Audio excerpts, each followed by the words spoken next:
মুখের মুখেই লগ্ন বলবে।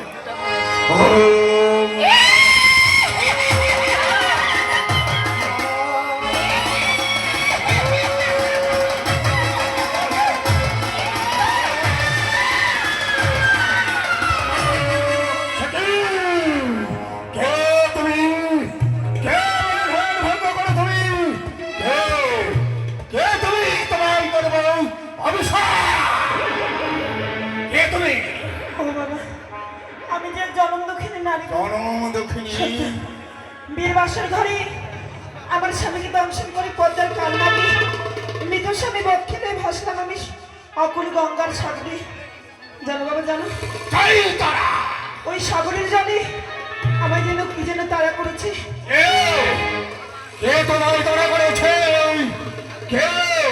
বেশ, আমি এই মুহূর্তেই ধ্যানে লেগে দেখব কে তোর বিষয় করেছে।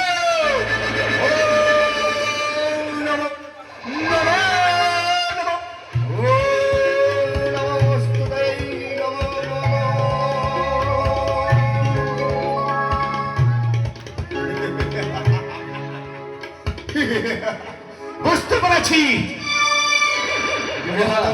বুঝতে পেরেছি, বুঝতে পেরেছি তোকে কে তাড়া করেছে। বাবা জানো, বাবা জানো, আমাকে যে তাড়া করেছে তার গলে বেশি আছে একখানি রক্ত জবার মালা।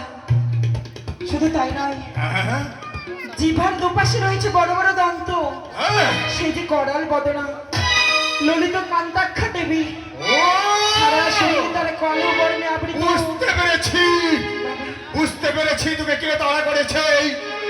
ওই শ্মশানে মা তারা, তোর কোনো উপায় নেই, তোর পিছে সত্যি লেগেছে কেন জানিস? এমন কি কারণে? তোর কাছে কে রয়েছে বলতো দেখি?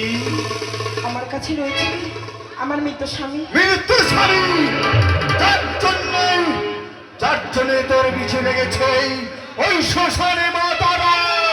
তবে আমার কি করতে হবে বাবা? তোর উপায় নেই, তোর উপায় নেই। তোর যখন পিছে লেগেছে মা, তোর কোনো উপায় নেই।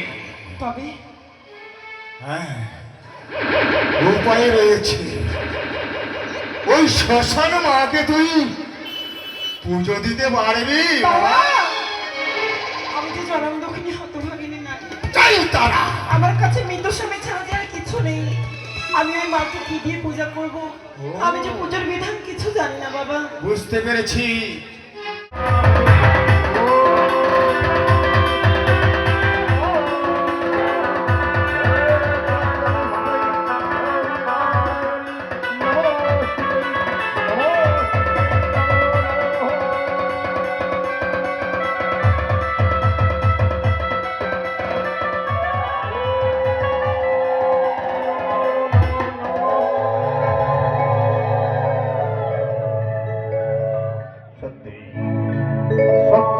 আজ মায়ের আরাধনাতেই মা নিজেই আজ ভক্তের ডাকেই দর্শন দিয়েছে।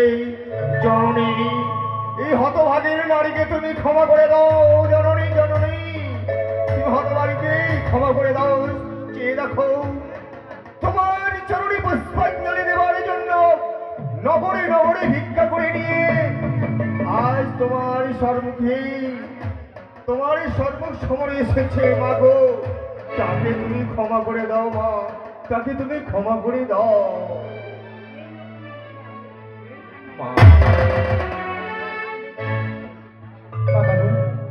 তুমি যদি এই মুহূর্তে মাকে সন্তুষ্ট করতে চাও, সন্তুষ্ট করতে যদি পারো, নিশ্চয়ই তোমার উপায় হবে।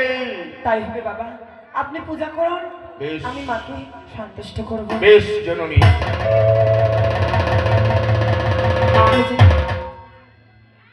আমায় একটু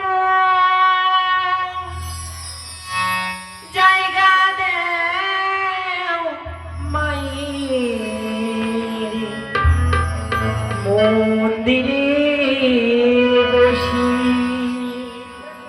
মায়ের মন্দিরে বসি।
তুই